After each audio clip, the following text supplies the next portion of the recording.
अभी जो रज़ाकार film release हुई उसमें निज़ाम मीर उस्मान अली ख़ान रहमतुल्लाह अलैह को एक बहुत ही ज़ालिम बादशाह के रूप में बताया गया है। उस फिल्म में एक सीन है जिसमें निज़ाम सरकार के 15 से 20 लोग आते हैं और एक हिंदू आदमी को बहुत ज़्यादा मारते हैं। जब वो पानी पानी चिल्लाता है तो ये 15 से 20 लोग एक हंडिया में पेशाब करते हैं और उसके बाद वो पेशाब उसको पिलाते हैं। जबकि आपको मालूम होना चाहिए कि इस फिल्म के जो प्रोड्यूसर साहब है गुड्डू नारायण रेड्डी साहब, ये हैदराबाद के इलाके जुबली हिल्स के रोड नंबर 5 प्लॉट नंबर 50 पे इनका घर है।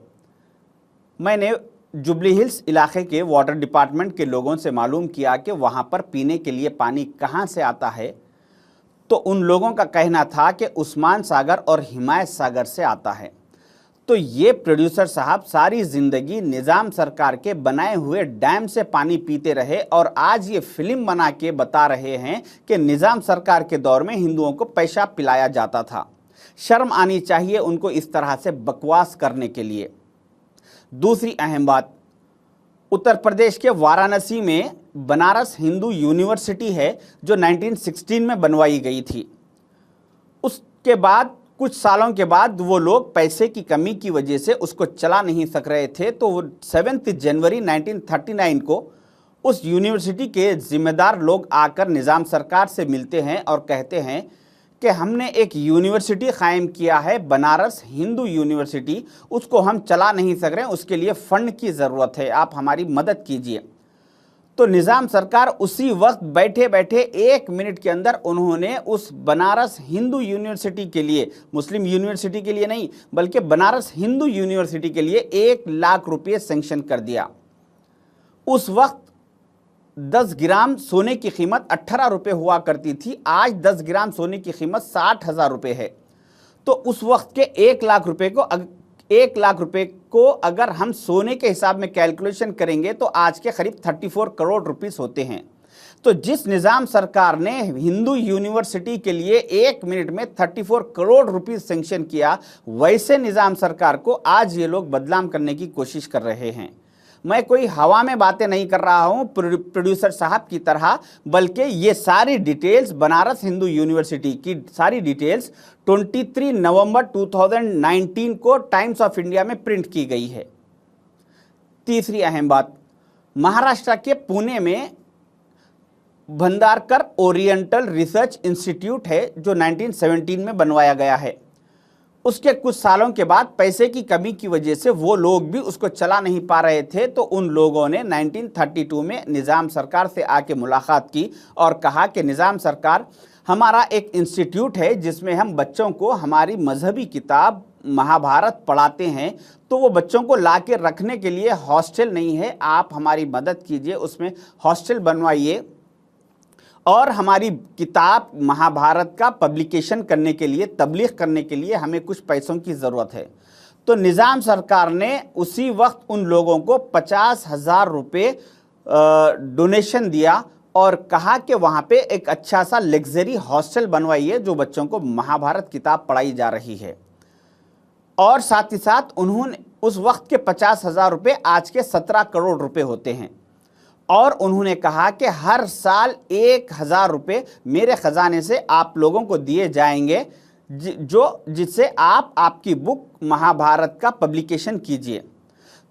उस वक्त के 1,000 रुपये आज के 36 लाख रुपीस होते हैं। तो जिस निज़ाम सरकार ने महाभारत बुक किताब को पढ़ने वाले बच्चों के लिए 17 करोड़ का हॉस्टल बनवाया और उस किताब की पब्लिकेशन के लिए हर साल 36 लाख रुपए डोनेशन दिया करते थे, आज वैसे निज़ाम सरकार को ये लोग बदनाम कर रहे हैं। आप गूगल में Bhandarkar oriental research institute type कीजिए, उसकी वेबसाइट ओपन कीजिए, उसकी हिस्ट्री में जाइए और जाके चेक कीजिए, आज भी वहाँ पर मेंशन है कि निज़ाम गेस्ट हाउस निज़ाम सरकार ने यहाँ पे हॉस्टल बनवाया था और आज भी पुणे में आप जाके देखिए कि वहाँ पे ये हॉस्टल मौजूद है। ऐसा कई मंदिरों को, हिंदू मुसलमान को, सबको लेके चलना निज़ाम सरकार की ये आदत थी। इसके साथ साथ उन्होंने यादगिरी गुट्टे की जो मंदिर है भुवनगिर तेलंगाना में, उसको निज़ाम सरकार ने 82,825 रुपीस डोनेशन दिया था, जो कि आज के करीब 28 करोड़ रुपीस होते हैं। आज से 1 साल पहले फरवरी 2023 में निज़ाम सरकार की बहू, उनकी डॉटर इन लॉ मोहतरमा प्रिंसेस असरा मैडम ने से कुछ यादगिरी गुट्टे की मंदिर के लोगों ने मुलाकात की तो प्रिंसेस असरा मैडम ने अपना सोने का डायमंड का हार निकाल के उस मंदिर के लिए गिफ्ट कर दिया। ये आप 26 फरवरी 2023 के टाइम्स ऑफ इंडिया में ये रिपोर्ट चेक कीजिए।